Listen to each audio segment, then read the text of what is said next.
Good afternoon, everyone. Parvati, you have just deserted me and walked away, kind of thing. So, I've been asked to speak about the influence of cinema and books. So, I thought that I would rather not keep it like a keynote address, but speak very little bit about some of my recent experiences, which kind of addresses the issue, and then just keep it open to rather have a chat with you all about the space that we are talking about today. So I'll just start with a recent incident that happened at another panel discussion that we were on. And it was about script writing that we were talking of. And someone from the audience got up and asked that, you know, when one is writing a story with an LGBT character, you know, how do we as a writer understand what you are going through, what is in your mind? And I looked at him and said that you are making me feel extremely empowered and much more evolved as a human being, because for the longest time we have been working on stories which have straight characters, and it was never even thought that, oh my God, how do straight people think, you know? So, you know, you just feel like, oh God, am I from some alien planet that you need a special understanding to understand what emotions one feels? Having said that, I think right now, especially after the reading down of 377, there is a sudden rush of wanting to do, you know, be it cinema, be it everywhere, you know, let's talk about inclusion, let's do something LGBTQ. I have people coming up to me constantly and saying that, Onir, I'm doing your kind of film. And I just want to tell them that, you know, the minute you keep saying your, it's never us. You're not going to tell our stories.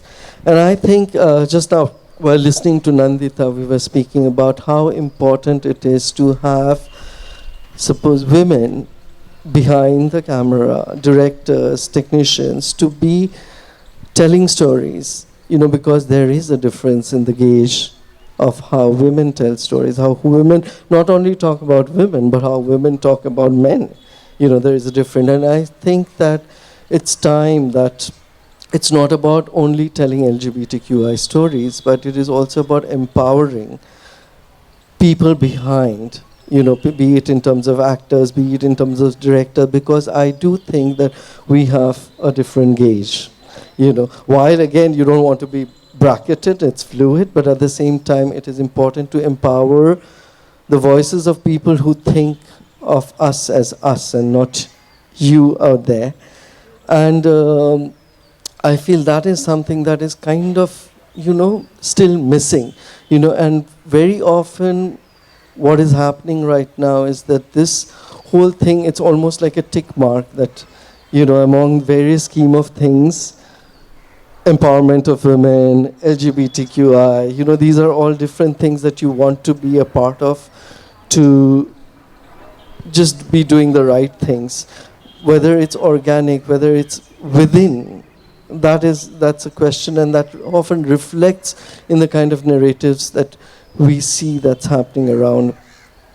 There is another, I mean, when people talk about, you know, how the influence of cinema or literature, I will speak about cinema. And I always believed that however small it might be, however, even if it is one person, that it makes a difference. And it is a huge, today when you look at, you know, recently there was, I think 2 days ago, there was this TikTok video, which was going all over the place, where there was this boy hitting this girl, and then at the end of it, she was like walking hand in hand with him. And there was this whole discourse that there are films which are constantly promoting certain kind of behavior, patriarchal behavior, as normal. That actually this guy is in so much love with her, he really feels for her, and the violence is just a way of expressing his love for her, and it's normal. And I think that is so dangerous, because people emulate the power of cinema in our society, in all societies, is huge, and especially in India, I think people emulate stars, people emulate the stories that they say. And it is, very often I've been told by people that, Onir, you intellectualize things too much. That entertainment is supposed to be just entertainment. It is just for fun, but it is never that. Because people look at that as something that they want to practice in real life very often. It is both ways, of course. Cinema imitates life and life imitates cinema. But to disown our responsibility of how we portray, be it any minorities in cinema, I think is very, very problematic, that we do not acknowledge, while we acknowledge the power of the box office, and that's why we are constantly doing things which is extremely regressive, at the same time saying that, cinema is not that influential, but you are promoting certain quote-unquote popular belief because it brings in more money, and you will not do something which is throwing open a discourse which is questioning the society, which is questioning your belief, just because that's not populist. And I think that is, something that we really need to, the film industry, I always find that when something, or rape happens, everyone is screaming, that what is happening with the law and order, what is happening with the police. But what about us? What are we doing? We are constantly becoming a part of the system that has created this society. And we do not want to owe up to our responsibility to what we are doing. I remember in 2005 when I made my first film, my brother Nikhil, and that memory, will always remain very special because it also kind of, till I really made the film, you're not really aware of the power of cinema. And one of my first screenings was in New York. And I was very nervous. It was my first film, first international screening, even before it was released in India. And I was thinking, this is something which is from a different culture. Things are very different there. How will it be received? And I was standing outside the theater, smoking, I think, 20 cigarettes because I was so nervous that how is the audience going to receive the film. And I remember I couldn't sit inside because anyone would move, whatever, you're feeling, oh my God, maybe this person is hating the film. What is that? You're constantly watching people, how they are receiving. And about 15 minutes before the film got over, there was this young girl who just rushed out. And I was like, oh my God, she's leaving, before the film got over. And she came and hugged me and said, Onir, I have to leave because, this film is reminding me of my brother who was 17, and when he came out, and this is in New York, that my parents didn't accept him, and he shot himself dead. And even when I think about it now, I feel that's the story of so many people, and that's the power of cinema, that you can tell these stories to make people understand that you and I are, there's this when I was reading Shakespeare, and in Merchant of Venice, there is this quote, and I always think about it, that when you pinch me, it hurts as much. And that is what constantly is something that I feel the audience need to be told, to be normalized, that it's not story about someone else, it's us. We as a society are being so cruel to someone for what? Not for violence, not for hatred, but for love, which is such a beautiful emotion, and we do not want to accept and celebrate that, And I feel that today we are in a space, I've faced, with my film, so much problems with the censor board. And for me, the biggest empowering factor of the Supreme Court judgment is now if a censor board is questioning me. I remember when I made I Am in 2011, it took about 6 months fighting with the censor board to try to get the film out. And there were 4 stories, and one of the stories was to deal with Article 377. And it was a 24-minute story. The censor board initially wanted me to delete 21 minutes of the story. It started with that.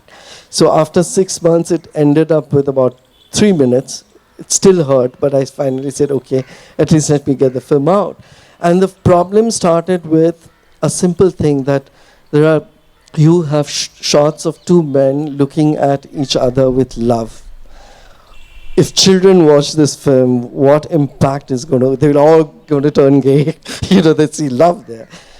And, in 2011, again, when I was making this film called Shab, and where, for me, what was important is to show the gay characters as, quote unquote, normal, facing just life, problems of life, dealing with life, love, relationship issues.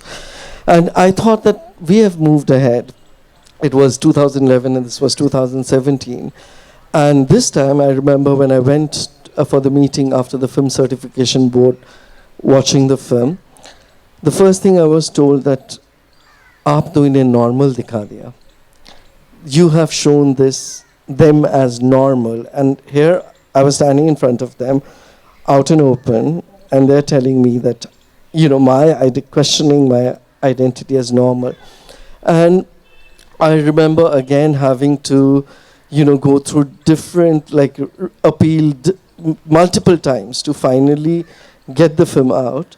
And to an extent where one of the senior members of this film certification board at one point told me that, Onir, we love you, we love the work that you're doing, but you have to try and understand that there's a family audience who might watch your film. So is there a way that you can make these gay characters look like brothers? It really, it shocked me.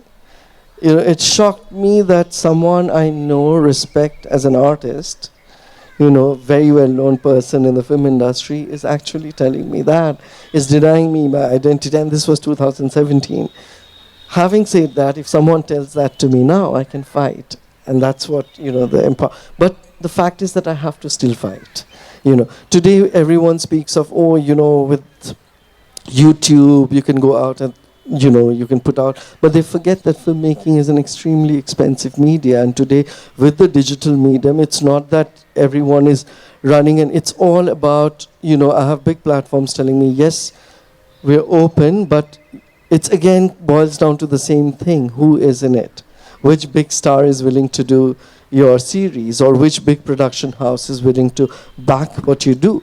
So again, it is not empowering. Like today, suppose a filmmaker like Sridhar, who's been making films for so many years, it's not easy now after the reading down that suddenly there will be people coming with finance and say, then let's have more stories, because the studios and the platforms where they are back in the US, in Hollywood, they have different way of approaching the same thing. But when it comes to India, the standards, it's double standards. It's suddenly, they will not say a direct no, but all the conditions that is needed for you as a filmmaker makes it impossible to be telling those stories.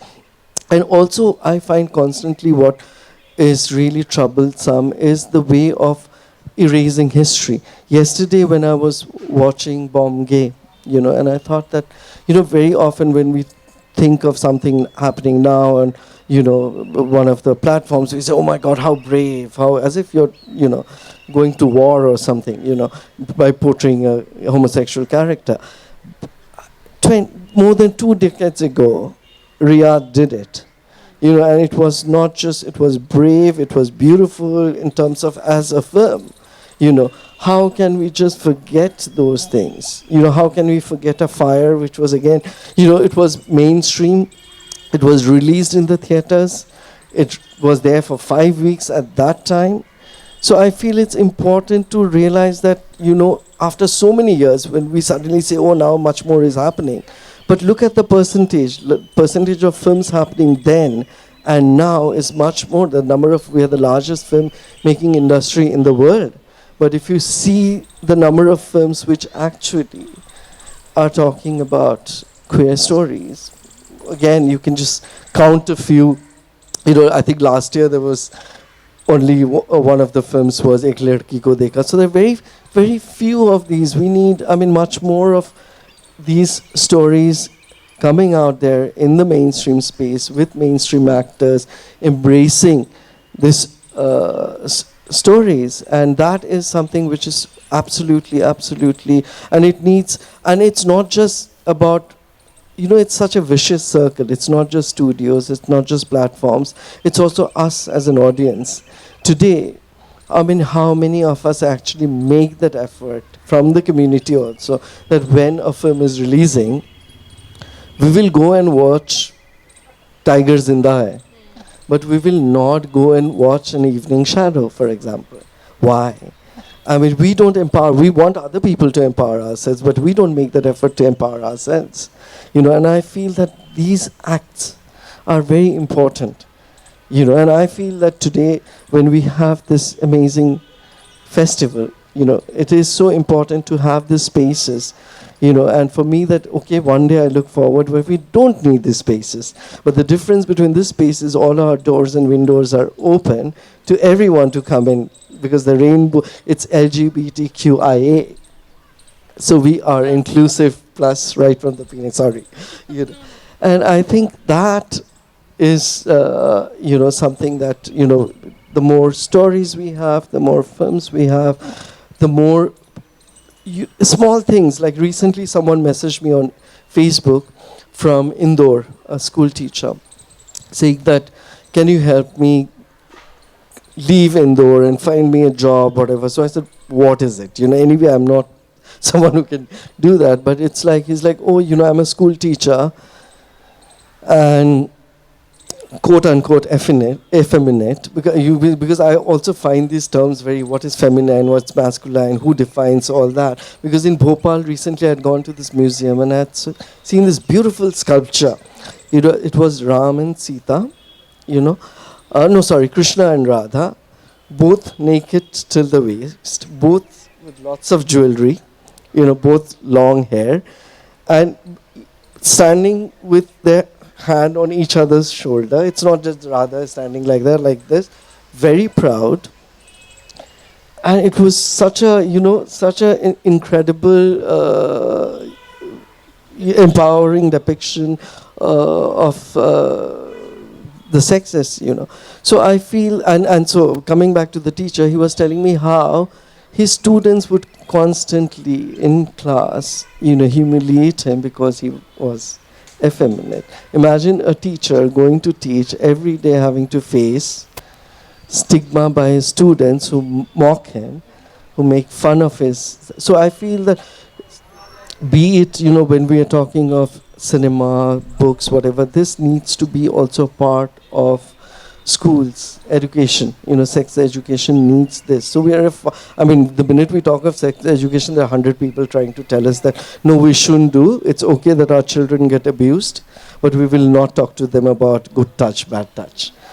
So similarly, I feel gender. It is, for me, I remember my niece when she was 14, and she's one of my biggest supporters, and always, talking to her friends that my uncle is gay. She's very proud of that. And she one day comes and gives me this painting which her boyfriend had made, where there was this man in a cage drawn with rainbow colors, and her boyfriend had written this poem saying that the gay man wants to be free, da da da.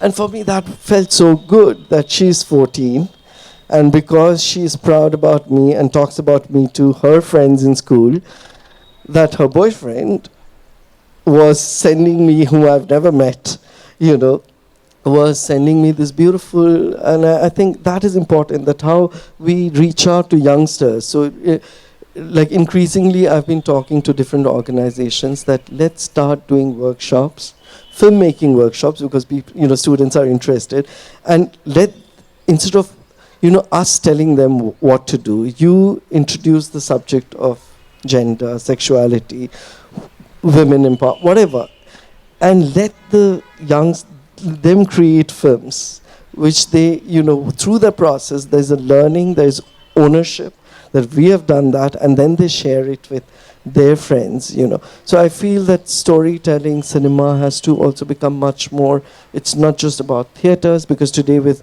your mobile, you can make a film. So it is much more empowering as we let it, reach out to different spaces. Yeah, I think we should try and open the space. You know, after listening to you, I'm really curious to know what your reaction to Dostana was. You've got to tell me. Uh, there's always been this. And Kapoor and Sons. So, Popular I have yes. always had this debate with a lot of friends, because a lot of people from the LGBT community also always speak about the fact that Dostana opened up the debate to a lot of, But I personally, as a gay man, as an open person, I was not comfortable watching, because I don't think I'm Maka Bigda Ladka. Okay, and I always had this thing that, when have you seen in a film that a man and a woman holding hands is something you laugh at? You laugh with me, I'm okay. You laugh at me, be it sexuality, be it color, be it, class, everything to do. I mean, we do that constantly in the cinema. I think that is not okay. Kapoor and Sons. For me, was a huge, coming from where it came, was a huge step forward. Having said that, I always think that, after so many years for me, we have fire. Why do we forget? That was at a time when there was no, TV channel buying your rights and digital platform buying your rights. So you depended on, theatrical release, and to do something like that at that time. And now, so many years later, you have a film where the boyfriend begins and ends with on the mobile phone. I want to see that person. I want to see that person being accepted in flesh. In the end, when the family is together, the boyfriend is still not there. So, having said that, I would still celebrate the film. So, thank you for that, Onir. I think we have time for only a couple of questions from the audience. So I'm going to pass the mic around. Who'd like to ask a question? Yeah. Yeah, we've got someone there.